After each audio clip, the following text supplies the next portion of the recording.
Have you guys heard the news about Pride Group? Pride Group is a North American trucking carrier that just filed for bankruptcy protection after Mitsubishi filed a lawsuit seeking $100 million. You should see the debts that these guys have. It is unreal. So 391 tractors and 1,200 trailers with terminals in Ontario, Quebec, Alberta, and Illinois. Has anybody seen their org chart?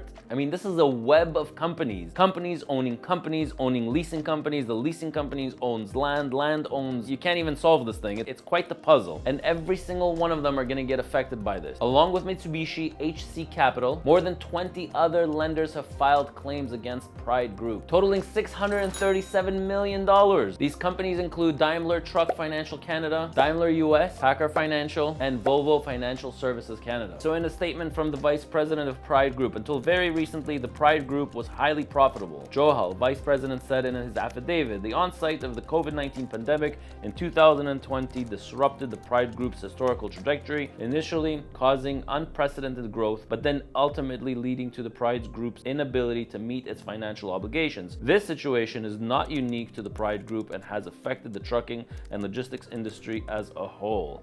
All right, so what he means to say was in 2020, when the pandemic happened, I would say freight rates had skyrocketed. Trucking companies used to bill $3, $4, $5 a mile. And now with everything tumbling and everything going sideways with the high cost of interest rates, the high cost of fuel, and the equipment being the way that it is, profitability was just not there and is just not there in comparison to the way that it was a couple of years ago, and therefore led for this to happen. So what I don't like that they did is they acquired Texas-based carrier Arnold Transportation in 2022. So this increased Pride Group's transportation assets to 805 trucks. That is an insane jump. So 805 trucks and 2,600 trailers in the US and Canada. 2,600 trailers. My God, that's a pretty big jump from 391 trucks to 805 trucks. I mean, my God, these trucking companies are trying too hard to increase their fleet size in a very, very short period of time. This is an unnatural growth that I think is just damaging to any company.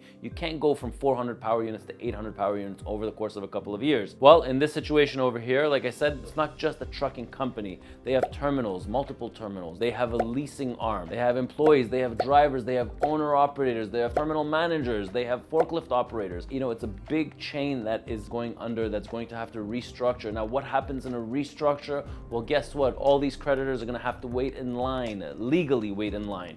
So what's going to happen is they'll most likely settle on 15, 20, 25 cents on a dollar, which I think is completely wrong. I don't think that that's right. I really think that maybe they should be forced to sell a couple of terminals if they own land, which they do own land, and everybody should get their money back. So this is pretty much all we know for now about the news with the Pride Group filing for bankruptcy protection. As news comes out, we'll definitely fill you in. If you guys know anything that we don't, please let us know in the comments below, or feel free to reach me at sponsorship@ettransport.ca. Fill me in on things I might not know. Hopefully you learned something from this video. I'm Ronen, and I'll catch you in my next video.